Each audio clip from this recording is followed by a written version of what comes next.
Okay guys, new pack just dropped and it's pretty awesome. I've been waiting to play Plunder for a while. The deck is definitely pretty broken even without a couple of its main cards that you would run. Um, but it's still very powerful, and I'm just gonna kind of go down the breakdown of what I'm playing in it and why and how the deck plays. And then I'm gonna show you some replays. So let's get started. First, we have Floowandereeze and Rabina. If this face-up card would leave the field, banish it instead. You can only use each effect of Floowandereeze and Rabina once per turn, and cannot special summon during the turn you activate either effect. If this card is normal summoned, you cannot, I cannot special summon at all. If this card is normal summoned, you can add one level 4 lower winged beast monster from your deck to your hand. Then immediately after this card resolves, you can normal summon one winged beast monster. If a winged beast monster is normal summoned to your field while this card is banished, you can add this card to your hand. So it has good recursion and it allows you to add another winged beast monster. So we have 3 of this guy. Typically what we do is we'll play them and then we'll add this guy, Floowandereeze, and Elegant. If it will leave the field, banish it, and it also has the effect that if it's banished and a winged beast monster is normal summoned, you can add it to your hand. All the little ones have that, I believe. And its main effect is once per turn, and you can only use its effect once per turn. It cannot special summon during the turn you activate either effect. If it's normal summoned, you can add one level 7 or higher winged beast monster from your deck to your hand, which 9 out of 10 times we're going to add this guy, Floowandereeze, and Impen. So you can add a level 7 or higher winged beast monster from your deck to your hand. Then immediately after this resolves, you can normal summon a winged beast monster. If a winged beast monster is normal summoned, you can, well, it's banished, you can add back to your hand. So play this, search this, then normal summon this, then search this, and then you can choose to normal summon that or continue your turn because you do have more options. We'll get to Impen in a little bit. He is fairly useful. Next we have Floowandereeze and Stree. Once again, if it would leave the field, it's banished, and once again it has the effect that if it's banished and you have winged beast monster summoned to your field while it's banished, you can add it to your hand.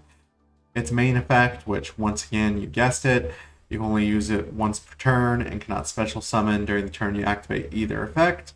If it's normal summon, you can target one card in either graveyard and banish it, and then immediately after that resolves, you can normal summon a winged beast monster. So if your opponent has something problematic in their graveyard or that's really annoying in their graveyard, like Destiny Hero Phoenix Enforcer, you can banish that and you can go right ahead and do another normal summon. So sometimes I'll go 1, 2, 3, banish something, and then summon Impen. And then you also have, and I like to run 2 of Stree just because I do like banishing from my opponent's graveyard. And it's also a Flunder name, or Floowander rather.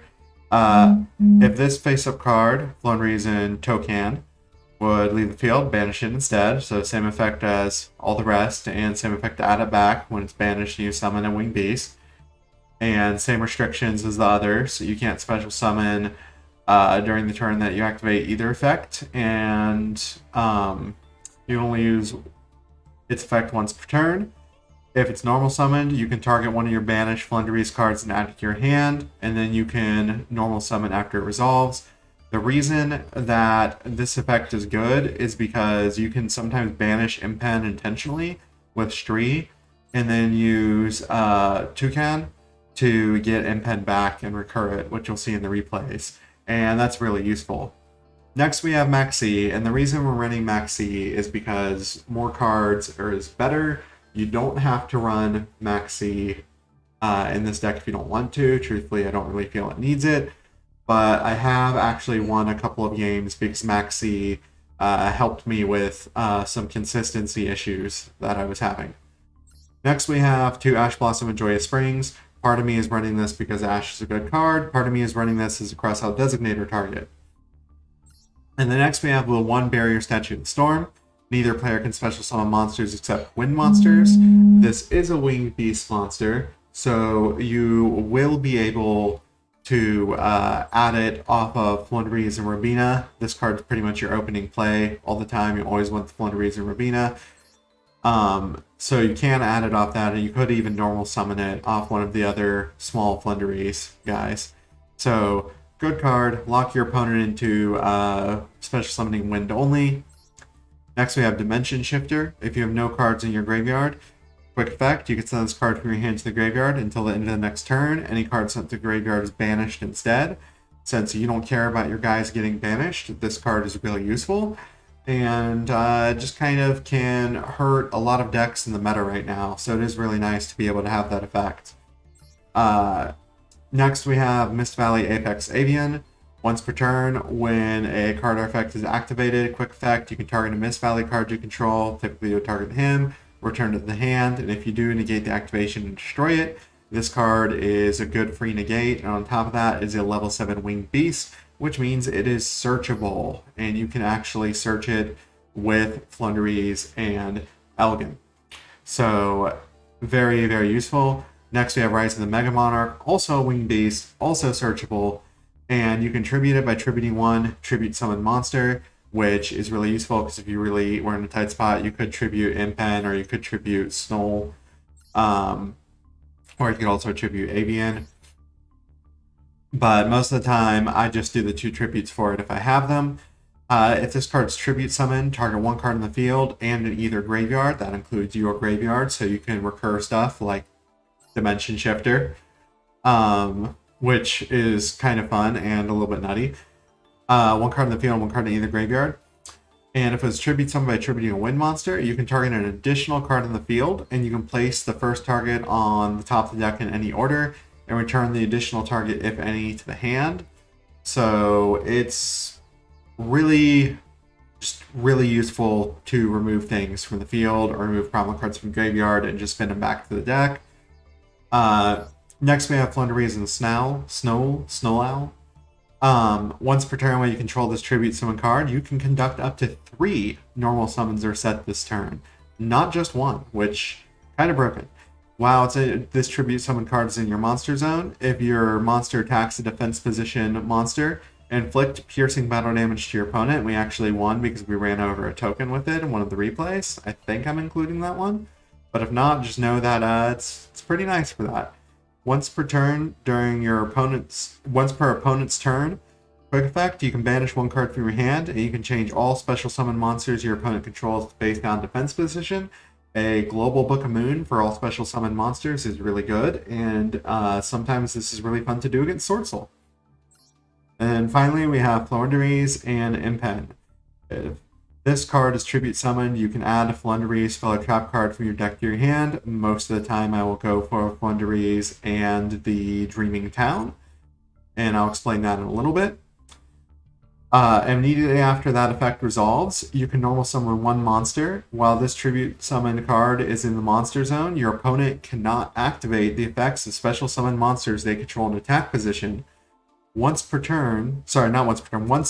battle during damage calculation. If this card battles an opponent's monster, quick effect, you can banish 1 card from your opponent's hand. That opponent's monster's current attack and defense become halved until the end of this turn. Fantastic battle phase effect and fantastic search effect. All around, just a really good card. And the fact that it also negates special summoned extra deck monster effects that are in attack position while it's out just makes it all the nuttier. Next we have 1 Terraforming. Terraforming is good, and let's just get to our field spell. I am thinking about running 2 of the field spell and 1 Terraforming. Although having 3 of the field spell for consistency is nice, because the field spell has a pretty decent effect, and we'll get into that in a moment. Just know that if you wanted to run 2 of the field spell and 1 Terraforming, you could probably get away with it. Next we have Pot of Duality. And we're running 3 copies because activate the top 3 cards of your deck, add 1 to your hand, which means you can do this after you do Pot of Prosperity because you are not drawing a card, you are adding it to your hand. And after you choose your card, you shuffle the rest of the cards that you excavated back into the deck, and you can only activate one Pot of Duality per turn, and you cannot special summon during the turn you activate this card. which no problem because we're just going to normal summon constantly, extra normal summons. 1 Pound of Extravagance, I said why not, it's decent for consistency. 2 Lightning Storm.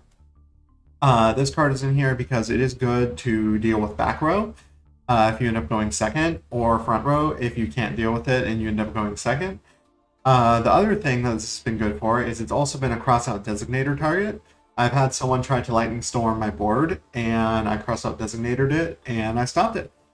And so, pretty good card. I do like running a 2 of in here. I think 3 would be overkill. Please don't run 3. Next, we have 3 Pot of Prosperity. Banish 3 or 6 cards of your choice from your extra deck face down. For the rest of the turn after this card resolves, any damage your opponent takes is halved. Keep that in mind in case you're trying to go for game that turn. Excavate cards from the top of your deck equal to the number of cards banished. Add 1 of the excavated cards to your hand. Place the rest on the bottom of the deck in any order. You can only activate 1 Pot of Prosperity per turn. You cannot draw cards by effects the turn you activate this card, but that's okay because the only thing that really locks us out of is Pot of Extravagance, and it's not a big deal. Next, we have 3 of the Field Spell, which is Floowandereeze in the Magnificent map. During your main phase, you can reveal a level 1 Floowandereeze monster in your hand and banish a Floowandereeze card. It can be any card with a different name from your deck. Then immediately after the effect resolves, normal summon the revealed monster. If your opponent normal summons a monster, immediately after this effect resolves, you can normal summon a Floowandereeze monster during your opponent's turn. Very good. And you can only use each effect of Floowandereeze in the Magnificent map once per turn. One of the things I really like about this card is I can reveal Rabina, and I can banish, let's just say, Elgin, or Stree, or just any of the targets. And then Rabina will be normal summoned, and I'll get to add the target that I banished back to my hand. And then I'll also get a normal summon off Rabina, and I'll also get the Rabina Search. So this card is very good for consistency, and I highly recommend it. And that's why we're running 3 of it and Terraforming. And then next we have 1 Floowandereeze and the Unexplored Winds, where you can conduct tribute summons that require 2 tributes by sending 1 monster you control and 1 card your opponent controls. You can send their back row, which is hilarious, to the graveyard instead of tributing. If it's still treated as a tribute summon, during your main phase, you can reveal up to 2 winged beast monsters in your hand. So if your hand is clogged for whatever reason, or you need to put stuff back in your deck, you can place them on the bottom of your deck in any order and draw the same number of cards. You can only use this effect of Floowandereeze and the Unexplored Winds once per turn. Next, we have 2 Called by the Grave. This has been incredibly useful. I highly recommend running 2. And then next we have the Crossout Designator, which is declare 1 card name, banish 1 of that declared card from your main deck, and if you do, negate its effects and the activated effects of cards on the field with the same original name until the end of the turn.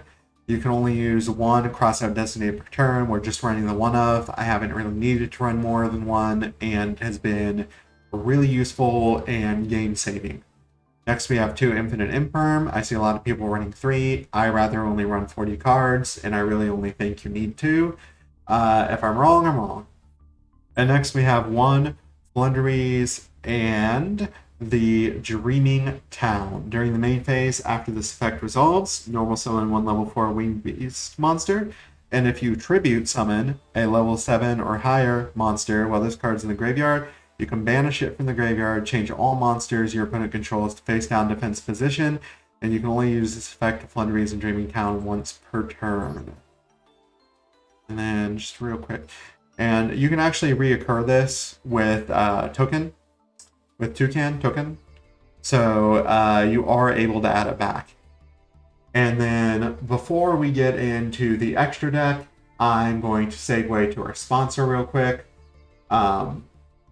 This video, like normal, is sponsored by W Energy. You can use the link below in the code SirLargeGaming to get 10% off. They just restocked. They have the Dragon Fruit Blend, which is pretty good. My personal favorite is the Mango Peach. I like it way better than canned energy drinks. And if you're looking for a new energy drink to try, it's fantastic. Anyway, back to the deck profile. We have, and just so you'll know, we don't really use the extra deck very much in this deck. I barely ever go into any of it. But if you do need to, it's there for you. Next we have Lyrical Soul. I can never say the names. Rectal Starling. I know it's recital. Calm down. 2+ level 1 monsters. When it's XYZ summoned, you can target a face-up monster on the field. It gains 300 attack for each material attached to this card. Once per turn, you can detach a material from this card.